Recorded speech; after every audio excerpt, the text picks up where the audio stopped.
अभी चर्चा बहुत ज़्यादा आम है कि जो पिछड़ा वर्ग है, जी। जातीय आधार पर उनके जनगणना होनी चाहिए और ये सेंसस बहुत सारी चीज़ों को फ़ायदा देगा। जी। क्या आप इसके साथ सहमत हैं या आप इसके विमुख हैं? नहीं, हो जाए उसमें कोई दिक्कत नहीं है, लेकिन एक और चीज़ हम आपके ध्यान में और इंडिया टीवी के माध्यम से सभी सम्मानित दर्शकों के ध्यान में लाना चाहेंगे। आरक्षण पे प्रायः चर्चा होती रहती है, लेकिन क्या आरक्षण का लाभ सही पात्र व्यक्ति को मिल पा रहा है?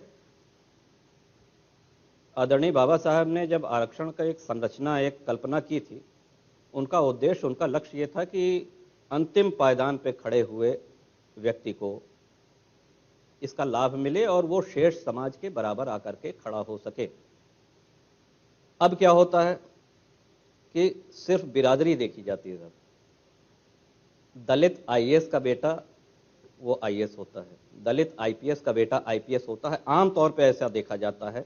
और जो मलिन बस्ती में रहने वाला असली गरीब दलित है, वो जहां का तहां आज भी है। तो आरक्षण की रोशनी जो उनके लिए एक परिकल्पना थी बाबा साहब अम्बेडकर की, उस व्यक्ति को छू नहीं पा रही है, उस व्यक्ति के जीवन को प्रकाशित नहीं कर पा रही है। तो अगर कभी हम इस स्तर पे हुए कि एक संशोधन इसमें कर सकते हैं, तो ये निश्चित रूप से, जैसे एक मीटिंग में गए हम लोग, एक सभा में गए, तो उसमें शैलेंद्र कुमार जी हमारे पार्टी के महासचिव हैं, दलित हैं, 3 बार के सांसद रहे हैं। तो हमने ऐसे ही कहा कि इनके बेटे को क्या जरूरत है आरक्षण की। और सही बात है, वो आरक्षण उन्हीं बिरादरी में किसी और पात्र व्यक्ति को मिलना चाहिए।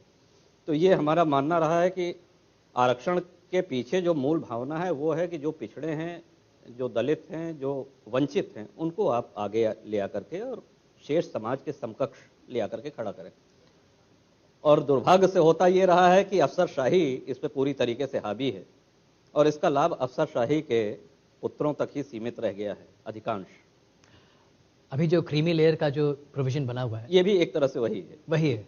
तो अगर आपकी इस बात को आइसोलेशन में कोई समझे, जो कि टीवी की भाषा में कहते हैं बाइट जर्नलिज्म जी, तो ये निकाला जाए तो ऐसा संदर्भ बनेगा कि आप शायद आरक्षण को पसंद तो करते हैं लेकिन ज्यादातर नापसंद करते हैं। नहीं, बिल्कुल नहीं। तो यही मैं क्लैरिफाई करना चाह रहा हूं। नहीं जी, हम उसको अगर न समझ में आया हो या कोई नहीं, मैं कह रहा हूं अगर आप आइसोलेशन वक्तव्य से कोई भ्रांति हो रही हो तो हम पुनः स्पष्ट करना चाहेंगे। जी, हमने ये कहा कि आरक्षण की रोशनी, आरक्षण का लाभ जहां तक पहुंचना चाहिए, जिन लोगों तक पहुंचना चाहिए, वहां नहीं पहुंच पा रहा है।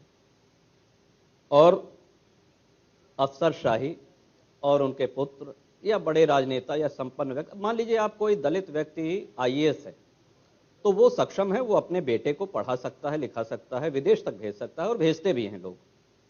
तो उनका पुत्र किसी तरह से वंचित नहीं है। आरक्षण बना है वंचितों के लिए, जो उपेक्षित हैं, वंचित हैं, जिनके पास संसाधन नहीं है, उनको आगे बढ़ाने के लिए, उनको ऊपर उठाने के लिए। हम सभी लोग गांव देहात से ताल्लुक रखते हैं, संबंध रखते हैं। अगर आप ढूंढने लगिए तो शायद ही किसी मलिन बस्ती में, किसी दलित बस्ती में आपको कोई आईएएस या आईपीएस मिलेगा वहां का रहने वाला। ये हमारा कहना है।